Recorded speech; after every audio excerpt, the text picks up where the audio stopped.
meus amigos, sejam todos muito bem-vindos. Eu sou o professor Stanley Costa, professor de Direito Civil e Processo Civil aqui do LAC Concursos. Nós estamos estudando alguns temas elementares de Direito Civil para concursos públicos, que normalmente aparecem lá no seu edital como noções gerais. Temas que caem em todos os concursos onde a nossa matéria é cobrada. Concurso de técnico, de analista judiciário, concurso de Ministério Público, de magistratura, concurso de defensoria, ou seja, carreiras de tribunais, carreiras jurídicas. Lá na primeira parte do edital, normalmente vem identificado noções gerais de direito civil. Noções essas que estão na parte geral do Código. E é o que nós estamos estudando nesse momento em alguns blocos de 30 minutos. No primeiro bloco, trabalhamos o conceito e definição de 3 institutos basilares na nossa matéria. São eles personalidade, capacidade de direito e capacidade de fato. Vimos que a personalidade é o atributo que define a pessoa, é o atributo que nos faz pessoas, que nos distingue das coisas. E, assim sendo, é o atributo que nos garante uma proteção mínima e existencial por parte do Estado, os chamados direitos da personalidade. Já a capacidade de direito, é a aptidão para ser sujeito de direitos e deveres na ordem civil.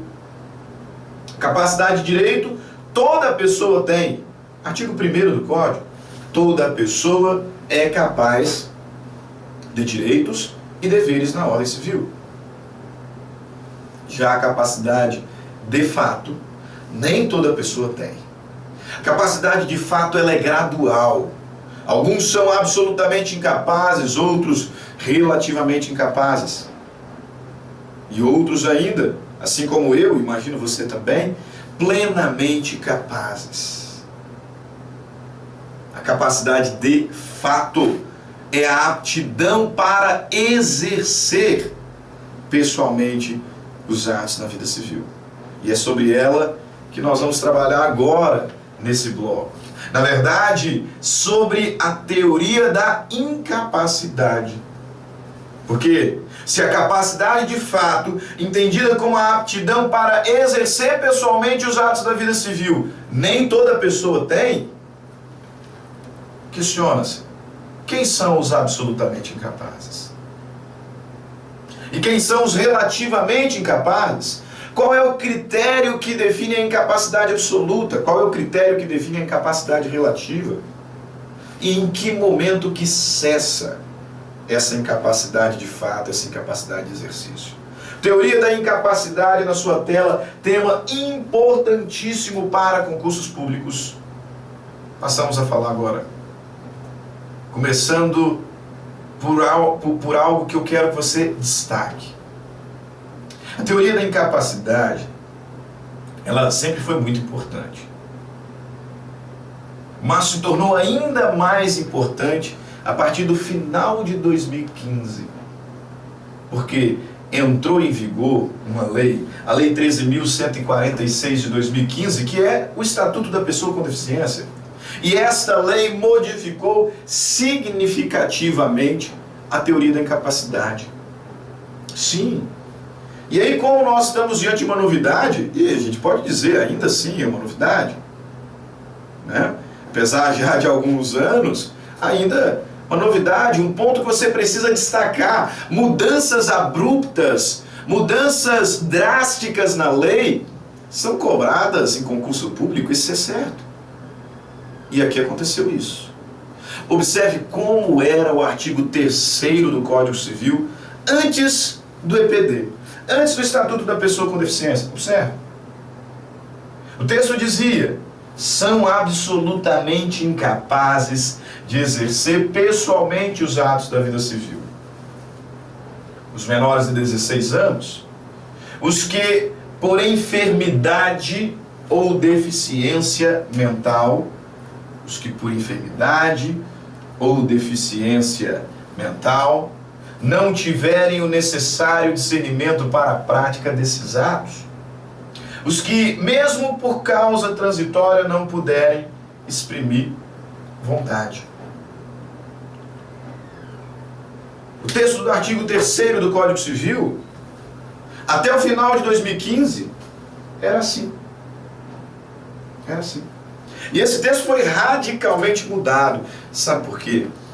O Estatuto da Pessoa com Deficiência, a Lei 13.146 de 2015, absolutamente de acordo com a Convenção de Nova York, traz a ideia de que, e grave isso, de que nenhuma pessoa será considerada incapaz exclusivamente pelo fato de ter uma deficiência, qualquer que seja.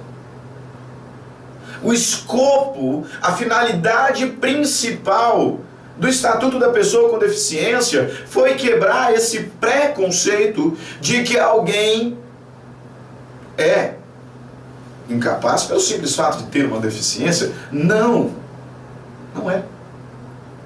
Ninguém será considerado incapaz pelo simples fato de ter uma deficiência, qualquer que seja. Qualquer que seja. E o artigo 6º do Estatuto da Pessoa com Deficiência deixa isso muito claro. A deficiência, qualquer que seja, física ou intelectual, não atinge a plena capacidade para o exercício dos atos da vida civil. Não. E, portanto, com o advento dessa nova lei, nós não poderíamos permitir a continuidade de expressões assim. São absolutamente incapazes os que, por enfermidade ou deficiência mental, não tiverem o necessário discernimento para a prática desses atos. Ninguém, repito, ninguém é incapaz pelo fato de ter ou não uma deficiência, qualquer que seja. Você precisa gravar isso. Ponto importante, ponto reiteradamente cobrado em concursos públicos. Mas professor, diga aí, como é que ficou o artigo 3º depois do Estatuto da Pessoa com Deficiência? Como é o novo artigo 3º do Código Civil? Artigo 3º, atual, do Código Civil aqui na tela. São absolutamente incapazes de exercer pessoalmente os atos da vida civil os menores de 16 anos. E só os menores de 16 anos. E ponto. Ponto final. Não é um ponto e vírgula, não. É um ponto final. Observe que, se no artigo 3º, anterior ao Estatuto da Pessoa com Deficiência, nós tínhamos 3 incisos definidores da incapacidade absoluta, todos esses incisos foram revogados. E o caput agora, e apenas o caput, nos diz: são absolutamente incapazes de exercer pessoalmente os atos da vida civil os menores de 16 anos. No novo modelo, existe apenas um critério definidor da incapacidade absoluta. Apenas um critério, dizia, define a incapacidade absoluta agora, que é o critério etário. É o critério etário, é o critério idade. Cuidado com as pegadinhas. Cuidado com as pegadinhas. Cai lá na prova, o sujeito tem uma enfermidade mental gravíssima que o priva de qualquer possibilidade de exercer os atos da vida civil. Ele não consegue fazer nada sozinho, está lá na sua prova. Então ele é absolutamente capaz. Não, não é, querido. Não é. São absolutamente incapazes os menores de 16 anos. Ponto. Ah, professor, mas ele tem uma deficiência gravíssima. Não, querido. Artigo 6º do EPD, a deficiência, qualquer que seja, não afeta a plena capacidade para os atos da vida civil. Quer você concorde ou não com o texto, é assim que ele está hoje. Só existe um critério definidor da incapacidade absoluta, e esse critério é o critério etário. Mais uma vez, são absolutamente incapazes de exercer pessoalmente os atos da vida civil os menores de 16 anos. Significa que somente os menores de 16 anos são considerados absolutamente incapazes. Significa que não existe absolutamente incapaz maior de 16 anos. Ah, professor, mas e os índios? Não. Índio, legislação especial, o próprio Código Civil diz. É de fato. O contexto ali dos indígenas, né, e a legislação que regula acerca da personalidade, da capacidade do indígena, vai surgir ali uma figura do silvícola, enfim, que será também considerado absolutamente incapaz. Mas o próprio Código Civil diz que os índios serão, a situação jurídica dos índios será regulada por lei especial, Estatuto do Índio. Então vamos deixar eles ali de lado, né? Afora aqui essa exceção, não existe absolutamente incapaz maior de 16. E não existe. Não existe absolutamente incapaz maior de 16. Este é o único critério etário, que define a incapacidade absoluta. Ok, professor? Então quer dizer que o rol de incapazes absolutos mudou, né? E o de relativamente capazes está igual? Não, não está. O rol de relativamente capazes também mudou, por isso que eu disse que o tema é importante, vai cair na sua prova. Vai cair na sua prova, hein? O rol de relativamente incapazes também mudou. Artigo 4º do Código Civil, antes da Lei 13.146, dizia: são incapazes relativamente a certos atos ou a maneira de os exercer. São incapazes relativamente a certos atos ou a maneira de os exercer. Código Civil antes do Estatuto. Inciso 1. Os maiores de 16 e os menores de 18, os ébrios habituais e os viciados em tóxicos, e os que por deficiência mental têm um discernimento reduzido, os excepcionais sem desenvolvimento mental completo. Pera lá. Considerando o novo modelo, considerando o texto do Estatuto da Pessoa com Deficiência, eu não posso admitir esse tipo de expressão. E é por isso que o artigo 4º também mudou. O rol de relativamente incapazes também mudou. O novo texto diz o seguinte, aqui na sua tela, observe aí no seu código, nova redação do artigo 4º do Código Civil. Rol dos relativamente incapazes. São incapazes relativamente a certos atos ou a maneira de os exercer. Os maiores de 16 anos e os menores de 18, os ébrios habituais e os viciados em tóxico, aqueles que por causa transitória ou permanente não puderem exprimir vontade, e os pródigos. Tem deficiente ali? Tem excepcional sem desenvolvimento mental completo aqui? Tem enfermidade mental grave aqui? Não tem, queridos. Essa foi a grande inovação trazida pelo EPD.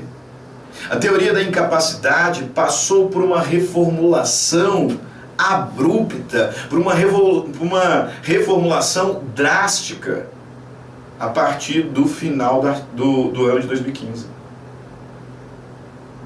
Nós temos um novo artigo 3º e temos também um novo artigo 4º.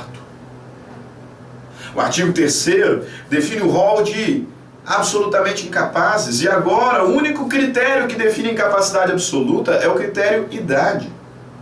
São absolutamente incapazes os menores de 16 anos.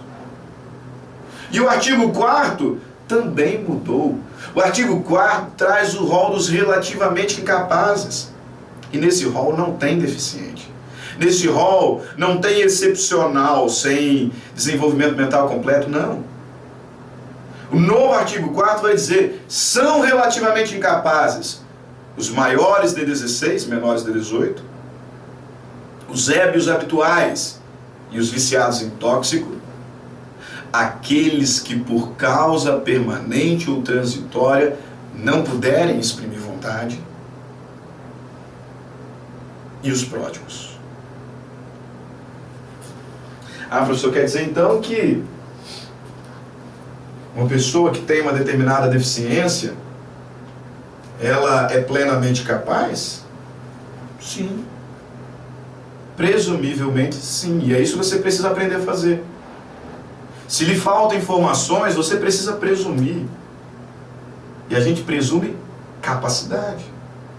Professor, mas tem ali uma determinada pessoa que eu conheço e ela tem uma deficiência, ela não é plenamente capaz, ela não tem como exercer pessoalmente os atos da vida civil, ela depende de uma outra pessoa, até mesmo pela segurança dela. Ninguém será incapaz pelo fato de ter uma deficiência, qualquer que seja. Mas é possível, é óbvio que é possível, que alguém, sendo portador de uma deficiência, por não ter aptidão para exercer pessoalmente os atos da vida civil, por não ter o devido discernimento para as práticas do ato da vida civil, seja por isso considerado incapaz. O que eu insisto é que ele não é incapaz por conta da deficiência. Ele é capaz pela falta de discernimento, pela falta de aptidão de manifestar a sua vontade sozinho. É isso que o faz incapaz. É isso que o faz incapaz. Professor, mas então onde que ele vai se enquadrar? No inciso 3 do artigo 4º.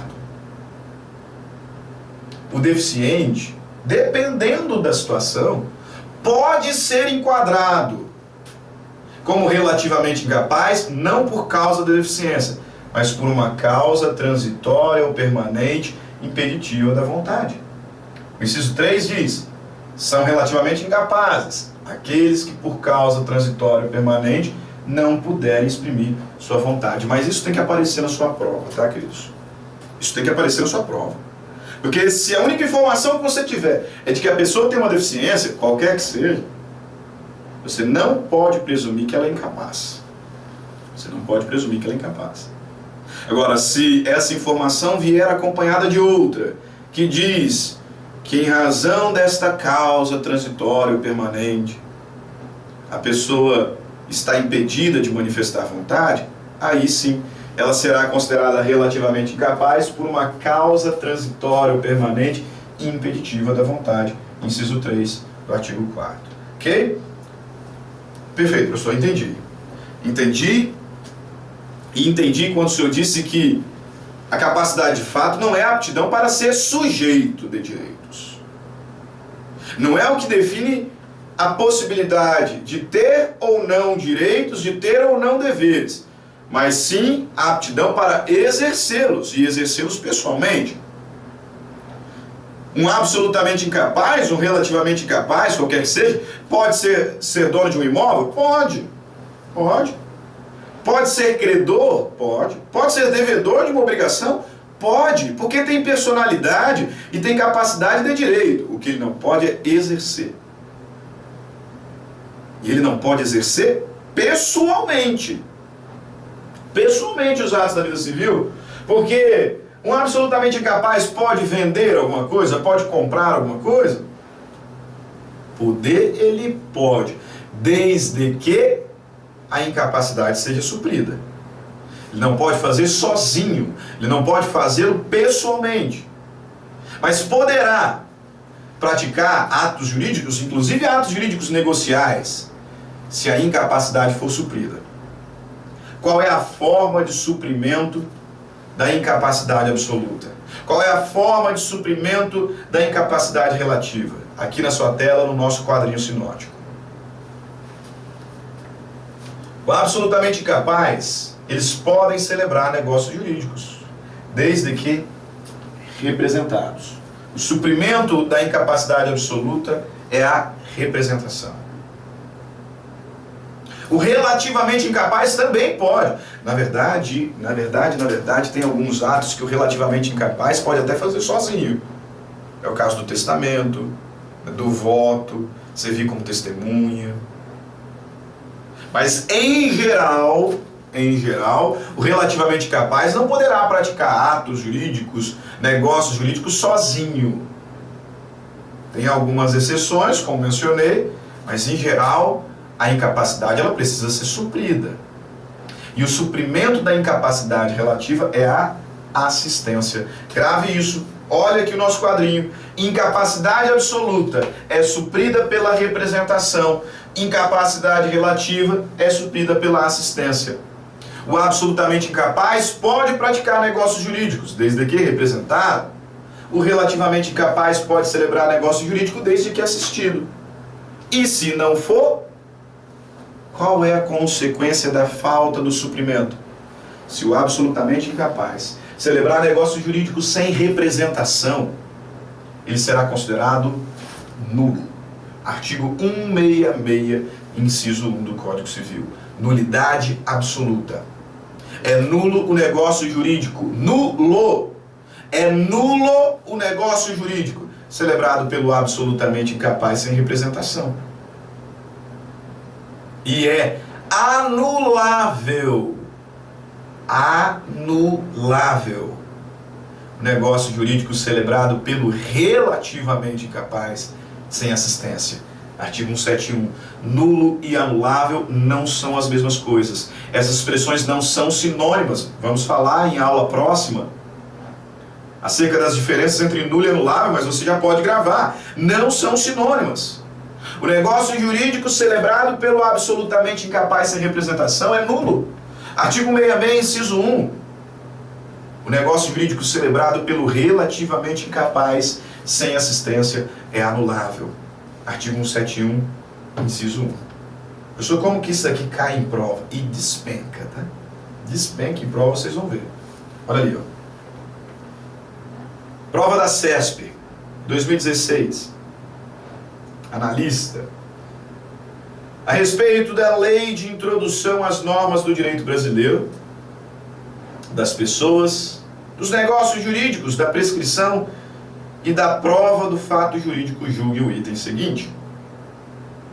Pessoa que se encontre com paralisia cerebral é considerada absolutamente incapaz. Por quê?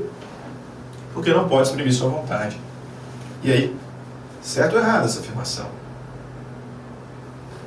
Cá para nós, né? A situação é grave, né? Pessoa que se encontra com paralisia cerebral. Situação gravíssima. Bem provável que não consiga exercer nenhum ato da vida civil.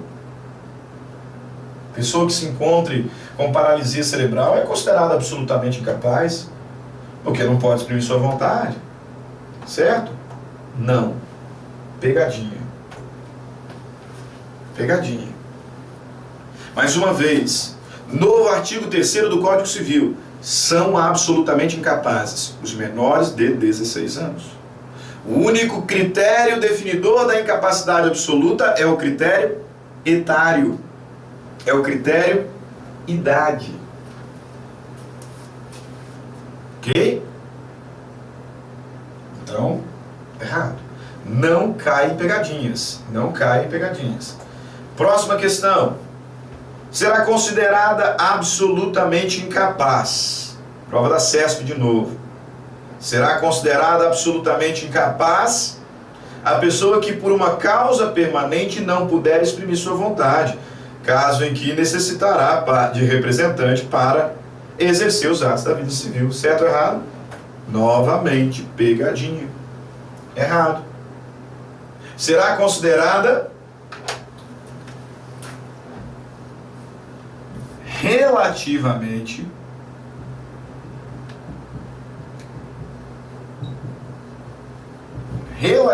capaz a pessoa que por causa permanente não puder exprimir a sua vontade. É o inciso 3 do artigo 4º, né? Artigo 4º do Código Civil, inciso 3. Aquele que por causa transitória permanente não puder exprimir sua vontade. Será considerado relativamente incapaz a pessoa que por causa permanente não puder exprimir sua vontade, caso em que necessitará de assistente. Necessitará de assistência. para exercer os atos da vida civil. Errado. Próxima questão.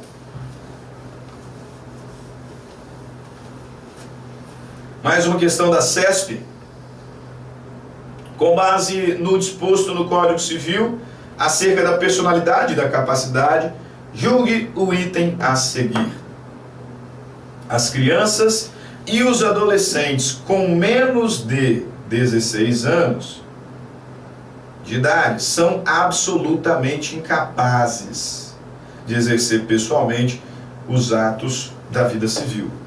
Certo ou errado? Certo. Tá o parâmetro aqui, ó. 16 anos. São absolutamente incapazes os menores de 16 anos. Então a alternativa está correta. Esse é o critério definidor da incapacidade absoluta. Mais uma questão. Olha só como isso cai em prova, hein? Olha só como cai em prova. Mais uma questão da CESP. Com relação à vigência das leis, às pessoas naturais, às pessoas jurídicas e aos bens, julgue o item subsequente. A pessoa maior de 18 anos, que em decorrência de lesão causada em acidente, entre em estado de coma e por isso fique transitoriamente impedida de exprimir sua vontade, será considerada absolutamente incapaz de exercer os atos da vida civil, porque ele está em coma. Tem mais de 18 anos, mas sofreu um acidente automobilístico gravíssimo e está em coma. Ele não consegue fazer nada. Ele é absolutamente incapaz, não? Não. Não é. Pegadinha. Mais uma vez. São absolutamente incapazes os menores de 16 anos. Ponto. Nesse caso, o sujeito ele está em coma. Uma causa transitória impeditiva da expressão da vontade. Ele é, por conta da causa transitória impeditiva da expressão da vontade, relativamente capaz, artigo 4º, inciso 3. E aqui tem uma questão, essa questão aqui é uma questão da OAB, tá? Mas é uma questão interessante e que pode sim aparecer em alguma prova. É uma prova aí de carreiras de tribunais, uma questão muito bem feita. De vez em quando a FGV dá uma derrapada ali nos exames da ordem, mas essa questão aqui é muito interessante e à época alguns erraram por desatenção. Observe aqui. André possui um transtorno psiquiátrico grave que demanda uso contínuo de medicamentos, graças aos quais ele leva vida normal. No entanto, em razão do consumo de remédios que se revelaram ineficazes por causa de um defeito de fabricação naquele lote, André foi acometido de um surto que, ao privá-lo de discernimento, o levou a comprar diversos produtos caros de que não precisava. Para desfazer os efeitos desses negócios, André deve pleitear. Primeiro, André, nesse momento, ele é plenamente capaz, relativamente incapaz ou absolutamente incapaz? Ele é relativamente incapaz. Nesse momento. Porque, normalmente, ele é plenamente capaz. Tem tudo que é necessário para exercer sozinho os atos da vida civil. Mas por um problema num lote do remédio que lhe é essencial, ele então ficou privado aqui da possibilidade de manifestar sozinho sua vontade e comprou um monte de coisas que não precisava. Então ele está relativamente incapaz. Beleza. Quando o negócio jurídico é celebrado por relativamente incapaz sem assistência, ele é nulo ou anulável? Ele é anulável, né? O relativamente incapaz depende de assistência para a prática dos atos da vida civil, sob pena de anulação, artigo 171. Então a gente pode cortar aqui duas alternativas. A primeira dizia ali, ó, a nulidade dos negócios, errado. A nulidade do negócio, errado, é a anulação. Relativamente incapaz, sem assistência, é anulação. Sobraram duas. A anulação do negócio por causa transitória impeditiva da expressão da vontade, ou a anulação do negócio por incapacidade relativa decorrente de enfermidade ou deficiência mental. E aí, qual é a alternativa correta? A alternativa correta é a letra C. Falei várias vezes lá no início e reforço aqui para concluir esse bloco. Ninguém será incapaz por causa da deficiência, por causa de uma enfermidade, qualquer que seja. Nesse caso, André, ele é relativamente capaz, não é por conta da enfermidade, não. Ele é relativamente capaz por uma causa transitória impeditiva da vontade, conforme dispõe o artigo 4º, inciso 3 do Código Civil. Ok? Grande abraço a todos, paramos por aqui, voltamos noutros encontros para concluir as noções gerais de direito civil. Grande abraço, fiquem com Deus e até mais. Tchau, tchau. Clique lá